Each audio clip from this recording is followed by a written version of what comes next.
ನಮಸ್ಕಾರ ವೀಕ್ಷಕರೇ, ನಾನು ಶ್ವೇತಾ ಜಿ.ಎನ್. ಆಚಾರ್ಯ. ಇವತ್ತು ಸಮಾಜದಲ್ಲಿ ಮಕ್ಕಳ ಒಂದು ಹಿತರಕ್ಷಣೆ ಬಹಳ ಮುಖ್ಯವಾಗಿರ್ತಕ್ಕಂಥದ್ದು. ಯಾಕಂತ ಹೇಳಿದ್ರೆ ಪ್ರತಿಯೊಂದು ಮಗುವಿನಲ್ಲಿನೂ ಕೂಡ ತಂದೆ ತಾಯಿ ಗಾಂಭೀರ್ಯತೆಯನ್ನು ಹೊಂದಿರ್ತಾರೆ. ಮಕ್ಕಳ ಒಂದು ಪೋಷಣೆ ಆಗಿರ್ಬೋದು, ಮಕ್ಕಳ ಒಂದು ವಿದ್ಯಾಭ್ಯಾಸ ಆಗಿರ್ಬೋದು, ಹಾಗೆ ಮಕ್ಕಳಿಗೆ ಬೇಕಾಗುವಂತಹ ಒಂದು ಸೌಕರ್ಯಗಳಾಗಿರ್ಬೋದು, ಪ್ರತಿಯೊಂದರಲ್ಲೂ ಕೂಡ ಪೋಷಕರು ಜವಾಬ್ದಾರಿತವಾಗಿ ಕಾರ್ಯವನ್ನ ನಿರ್ವಹಿಸಬೇಕಾಗುತ್ತದೆ. ಆದರೆ ಇವಾಗ ಸುಮಾರು ದಿನಗಳಿಂದ ಒಂದು ಕೇಳ್ಪಡುವಂತಹ ವಿಚಾರಗಳು ನೀವು ನೋಡ್ತಾ ಇರ್ಬೋದು. ಪ್ರತಿಯೊಂದು ಫೇಸ್ಬುಕ್ ಆಗಿರ್ಲಿ, ಇನ್ಸ್ಟಾಗ್ರಾಮ್ ಆಗಿರ್ಲಿ, ಯಾವುದೇ ಕೂಡ ಆಗಿರ್ಲಿ, ನೀವು ನೋಡ್ತಾ ಇರ್ಬೋದು. ಏನು ಮಕ್ಕಳು ಇವತ್ತು 18 ವರ್ಷದೊಳಗಿನ ಮಕ್ಕಳು ಲೈಂಗಿಕ ದೌರ್ಜನ್ಯಕ್ಕೆ ಒಳಗಾಗಿರುವಂಥದ್ದು ನೋಡ್ಬೋದು. ತುಂಬಾ ಒಂದು ಸಂಕಟದ ಪ್ರಶ್ನೆ ಆಗಿರ್ತಕ್ಕಂಥದ್ದು. ಇನ್ನೊಂದು ವಿಷಯ ಏನು ಅಂತ ಹೇಳಿದ್ರೆ, ಒಂದು ಮಗುವನ್ನ ಸಾಕ್ಬೇಕಾದ್ರೆ ತಂದೆ ತಾಯಿ ತುಂಬಾ ಕಷ್ಟವನ್ನ ಪಡುವಂಥದ್ದು. ಇವತ್ತು ಎಲೆಕ್ಟ್ರಾನಿಕ್ಸ್ ಯುಗ ಅಂತ ನಾವೇನ್ ಹೇಳ್ತೀವಿ, ಅದು ಒಂಥರ ಒಳ್ಳೇದಕ್ಕಂತ ಹೇಳಿ ಏನೇ ಒಂದು ಮಾಡಿದ್ರು ಕೂಡ, ಅಂದ್ರೆ ವಿಶೇಷವಾಗಿ ನೀವು ನೋಡ್ಬೋದು ಇವಾಗ AI ನಲ್ಲಿ ಏನ್ ಬೇಕಾದ್ರೂ ಎಡಿಟಿಂಗ್ ಮಾಡ್ಕೊಳ್ಬೋದು. ಆದ್ರೆ ಕೆಲವೊಂದು ಮಕ್ಕಳ ಒಂದು ಮನಸ್ಥಿತಿ ಹೇಗಿರುತ್ತೆ ಅಂತ ಹೇಳಿದ್ರೆ ತುಂಬಾ ವಿಚಿತ್ರವಾಗಿರುವಂಥದ್ದು. ಉದಾಹರಣೆಗೆ ನಮ್ಮ ಸುತ್ತಮುತ್ತಲು ಅಂತ ಹೇಳಿದ್ರೆ ನಿಯರ್ ಎಲ್ಲೋ ಒಂದು ಕಡೆ ಆಗಿರುವಂತಹ ಒಂದು ಘಟನೆ. ಸೊ ಹೀಗೆ ಇನ್ಸ್ಟಾಗ್ರಾಮ್ ಅಲ್ಲಿ ಪರಿಚಯ ಆಗಿರುವಂತಹ ಒಂದು ಹುಡುಗ ನಂತರದಲ್ಲಿ ಈಕೆಯ ಫೋಟೋವನ್ನ ತೆಗೆದುಕೊಂಡು AI ಹಾಕಿ ತಾನು ಮತ್ತೆ ಅವಳು ಒಟ್ಟಿಗಿರುವಂತದ್ನ ಫೋಟೋನ ಎಡಿಟ್ ಮಾಡಿ ತೋರಿಸಿ ಬೆದರಿಸಿ ಲೈಂಗಿಕ ಕಿರುಕುಳವನ್ನ ಕೊಟ್ಟಿರುವಂಥದ್ದು. ಇನ್ನು ಕೆಲವು ಮಕ್ಕಳು ಸ್ಕೂಲಿಗೆ ಹೋಗುವಾಗ ಮಕ್ಕಳಿಗೆ ಚಾಕ್ಲೇಟ್ ಅನ್ನ ತೋರಿಸಿ ಕರ್ಕೊಂಡು ಹೋಗಿರುವಂಥದ್ದು. ಇನ್ನು ಕೆಲವರು ಭಯಾನಕವಾಗಿ ಒಬ್ರಲ್ಲ ಇಬ್ರಲ್ಲ 30 ಜನ ಸೇರಿ ಲೈಂಗಿಕ ಕೃತ್ಯವನ್ನ ನಡೆಸಿರುವಂಥದ್ದು. ಇದು ಘಟನೆ ಇದೆಯಲ್ಲ, ಇದು ಒಂದು ತಾಯಿಗೆ ಕರುಳು ಹಿಂಡುವಂಥದ್ದು, ಒಂದು ಫ್ಯಾಮಿಲಿಗೆ ಕರುಳು ಹಿಂಡುವಂತಹ ಒಂದು ಘಟನೆ ಕೂಡ ಆಗಿದೆ. ವೀಕ್ಷಕರು, ಇವತ್ತು ವಿಶೇಷವಾಗಿ ನಮ್ಮ ಒಂದು ಸ್ಟುಡಿಯೋದಲ್ಲಿ ಇವತ್ತು ಮಾತಾಡ್ತಾ ಇರುವಂತದ್ದು ಯಾಕಂತ ಹೇಳಿದ್ರೆ, ಈ ಒಂದು ಲೈಂಗಿಕ ಕೃತ್ಯ ಆದಷ್ಟು ಎಲ್ಲ 18 ವರ್ಷದೊಳಗಿನ ಮಕ್ಕಳಿಗೆ ಕೂಡ ಆಗ್ತಾ ಇರುವಂತದ್ದು.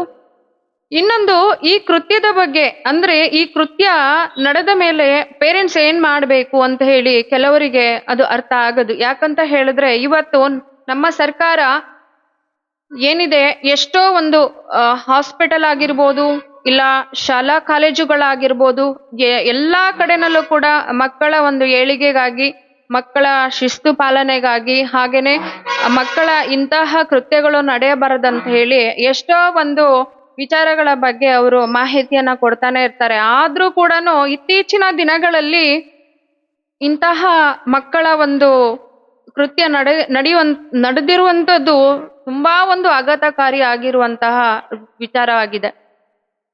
ಯಾಕಂತ ಹೇಳಿದ್ರೆ ಕೆಲವರಿಗೆ ಈ ಕೃತ್ಯ ನಡೆದಾಗ ಪೇರೆಂಟ್ಸಿಗೆ ಗೊತ್ತಾಗೋದಿಲ್ಲ, 112ಗೆ ಕರೆ ಮಾಡ್ಬೇಕು ಅಂತ ಹೇಳಿ.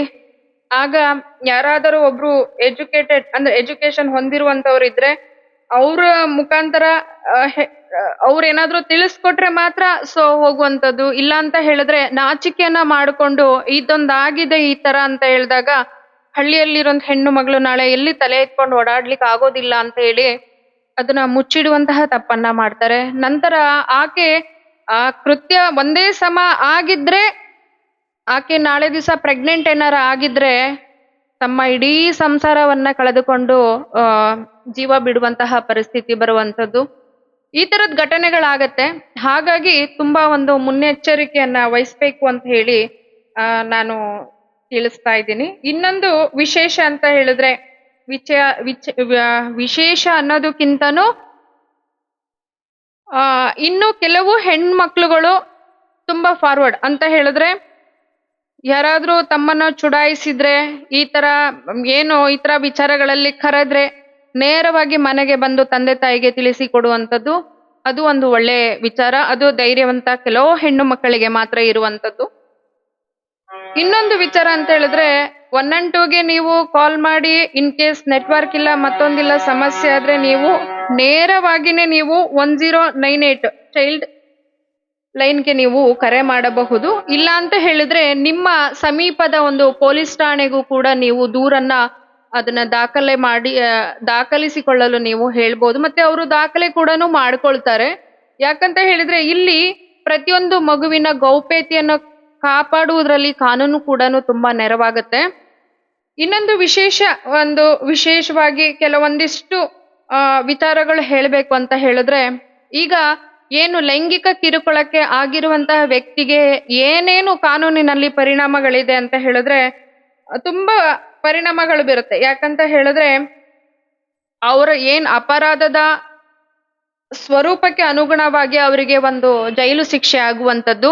ಇನ್ನೊಂದು ಆ ಶಿಕ್ಷೆಯನ್ನ ಒಂದು ಗಂಭೀರ ಪ್ರಕರಣಗಳಲ್ಲಿ ದೀರ್ಘಾವಧಿ ಜೈಲು ಶಿಕ್ಷೆ ಕೂಡ ಆಗುವಂಥದ್ದು.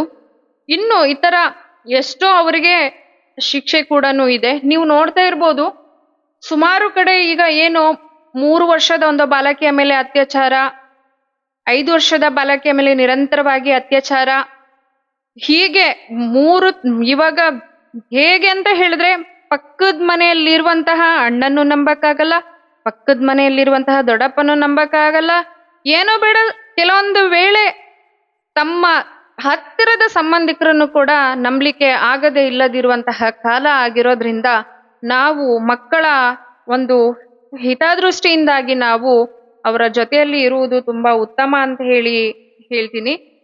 ಈ ವಿಚಾರ ಇವತ್ತು ಎಷ್ಟರ ಮಟ್ಟಿಗೆ ಸಮಾಜದಲ್ಲಿ ಆಗ್ತಿದೆ ಅಂತ ಹೇಳಿದ್ರೆ ಅದು ಊಹಿಸ್ಲಿಕ್ಕೆ ಆಗ್ತಾ ಇಲ್ಲ. ಮೊನ್ನೆ ನಡೆದಿರುವಂತ ಒಂದು 30 ಜನ ಸೇರಿ ಒಂದು ಹೆಣ್ಮಗಳಿಗೆ ಅತ್ಯಾಚಾರವನ್ನ ಮಾಡಿರುವಂತದ್ದು ನೀವು ನೋಡಿರ್ಬೋದು ಎಲ್ಲ ಕಡೆನಲ್ಲೂ, ಯೂಟ್ಯೂಬ್ ಅಲ್ಲಿ ಮತ್ತೆ ಫೇಸ್ಬುಕ್, ಇನ್ಸ್ಟಾಗ್ರಾಮ್ ಅಲ್ಲಿ ಜನರೇ ಸೇರಿ ಹೊಡೆಯುವಂಥದ್ದು. ಯಾಕಂತ ಹೇಳಿದ್ರೆ ಇನ್ನು ಮುಂದೆ ಯಾವುದೇ ಒಂದು ಹೆಣ್ಣು ಮಗುವಿಗೆ ಆ ಕೃತ್ಯವನ್ನ ನಡೆಸಿದಾಗ ಇಲ್ಲಿ ಕಾನೂನು ಶಿಕ್ಷೆ ಕೊಡತ್ತೆ.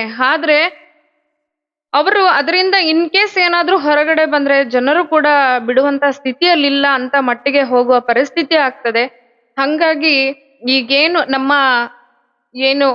ಕಾನೂನು ಅದಕ್ಕೆ ಆಗಿರುವಂತಹ ಎಷ್ಟೋ ಒಂದು ಮಾಹಿತಿ ಕೊಡ್ತಾ ಇದ್ದಾರೆ, ಅದು ಇನ್ನೂ ಹೆಚ್ಚು ಸ್ವಲ್ಪ ಗಂಭೀರವಾಗಿ ತೆಗೆದುಕೊಂಡು ಕೊಡ್ಬೇಕಾಗುತ್ತೆ. ಇಲ್ಲ ಅಂತ ಹೇಳಿದ್ರೆ ಇವತ್ತು ತಂದೆ ತಾಯಿ ಒಂದು ಮಗುವಿನ ಪ್ರಾಣ ಅನಾವಶ್ಯಕವಾಗಿ ಅದು ಹೊರಟು ಹೋಗುವಂತಹ ಸಾಧ್ಯತೆ ಇರುತ್ತೆ. ಅಂತ ಒಂದು ಪರಿಣಾಮಗಳನ್ನ ನಾವು ತಡೆಗಟ್ಟಬೇಕು ಅಂತ ಹೇಳಿದ್ರೆ ಪ್ರತಿಯೊಂದು ಮನೆಯಲ್ಲೂ ಕೂಡ ಇಂತಹ ಒಂದು ಕಾನೂನಿನ ಬಗ್ಗೆ ಅರಿವನ್ನ ನಾವು ಮೂಡಿಸ್ಬೇಕಾಗತ್ತೆ. ಆ ಅರಿವನ್ನ ಮೂಡಿಸ್ಬೇಕು ಅಂತ ಹೇಳಿದ್ರೆ ಎಷ್ಟೋ ಜನ ತಿಳ್ಕೊಂಡಿರೋರು ಅಂತ ಇರ್ತಾರೆ, ತಿಳಿದೇ ಇರುವವರು ಇರ್ತಾರೆ. ಅಲ್ಲಿ ಏನು ಸಂಘ ಸಂಸ್ಥೆಗಳು ಅಂತ ಇರುತ್ತೆ, ಒಂದಿಷ್ಟು ಜನ ಗುಂಪಾಗಿ 10 ಜನ 15 ಜನ ಸೇರ್ತಾರೆ. ಅಲ್ಲಿ ಒಂದು 20 ನಿಮಿಷ ಇಲ್ಲ ಒಂದು 30 ನಿಮಿಷದ ಒಂದು ಈ ತರ ಒಂದು ವಿಚಾರಗಳಿಗೆ ಸಂಬಂಧಪಟ್ಟಂತೆ ಒಂದಿಷ್ಟು ಮಾಹಿತಿಯನ್ನ ನೀಡಿದ್ರೆ ತುಂಬಾ ಅನುಕೂಲ ಆಗತ್ತೆ ಅಂತ ಹೇಳ್ಬಹುದಾಗಿದೆ.